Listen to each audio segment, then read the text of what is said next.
Hello! Today I've got another review for you of a eBay product this time. It's this concealer palette. It feels pretty cheap, but the inside is very pretty. I'll just show you like a close-up of it and more details on it later in the video.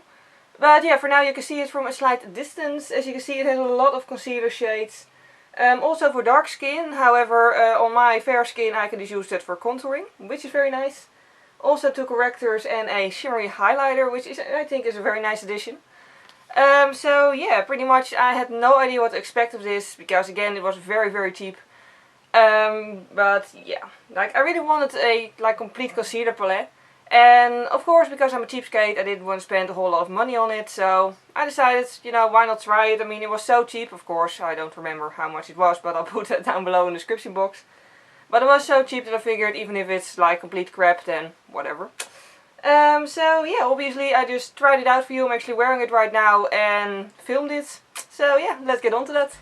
So I started out with a little fake beauty blender thing. And immediately realized that I had it way too wet. So yeah, as you can see, the second layer worked out a lot better. The pigmentation of the concealer is actually quite good. It's not extremely thick. But as you can see, the little red spot here, it does actually cover well. Nice, but still natural. So yeah, I always also think the paler shade would be pale enough when I'm not sort of tan from the sun. So that's good, because it's sort of difficult sometimes to find concealer that's pale enough for me in winter. And I also used it to highlight both underneath my eyes and also on the bridge of my nose.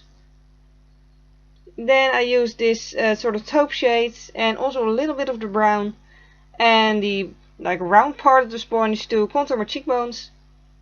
It's a concealer which is not really supposed to be used for contouring, but I figured those colors are too dark for me, way too dark for me to use as concealer anyways, so yeah. As you can see, it does actually blend out really nicely. It's pigmented enough to show up, and I really do like the result of it. As you can see, I did sort of make it darker than I usually would, simply because I'm going to apply powder on top of it, of course, so yeah, it still needs to be visible through the powder.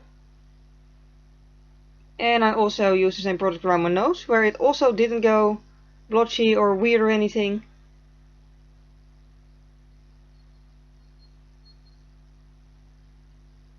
And the same goes for my forehead and also my jawline.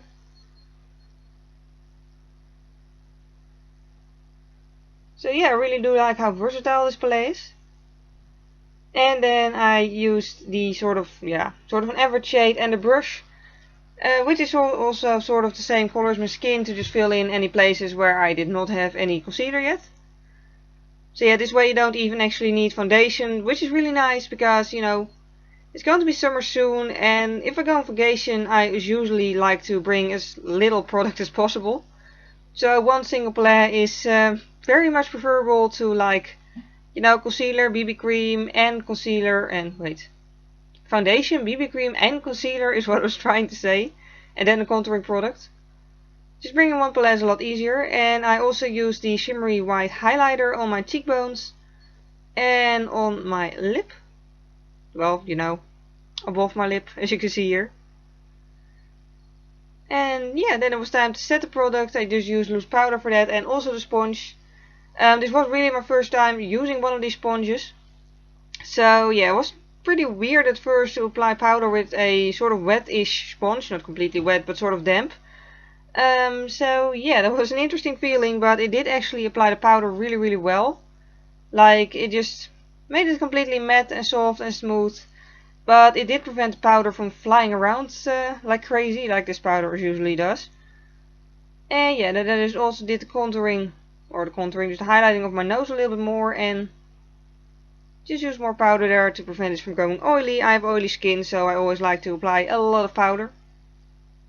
It didn't go powdery, by the way, with the sponge it really applied very natural. It is nice. I did notice that it's sort of a hard sponge, so do be careful if you use it on your eyelids like I did here. And yeah, then I just did the rest of my face with a fluffy brush to set everything in place.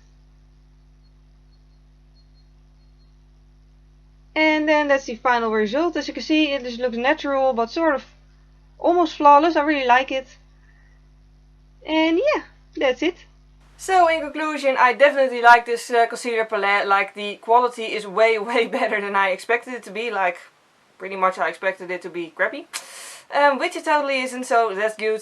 Personally, I wouldn't use it in like photo shoots personally, because you know, you do need to apply a lot before it's like completely opaque, and that would take more time. However, on myself I really like it just because it's not completely opaque, so it looks natural yet flawless. So yeah, I really like it. I also like the two additions to it, simply because usually with products like with palettes and you get a brush with it, it's, especially with cheap products, a rather crappy brush, like really small and useless. But this one actually comes with two useful items. Like, this brush, like, it's not the most sturdy brush in existence, but you know, it does feel very soft. Like, it doesn't hurt my skin at all, which is the most important thing in my opinion. And the sponge is also very nice. So yeah, that was it for now. If you have any other questions about this product, you can always ask me. And yeah, thank you very much for watching, and see you next time. Bye! Easter had a lot of products with it. It smells like that. I'm not sure if it's actually in there, but it sort of smells like it, so it's really nice. So yeah.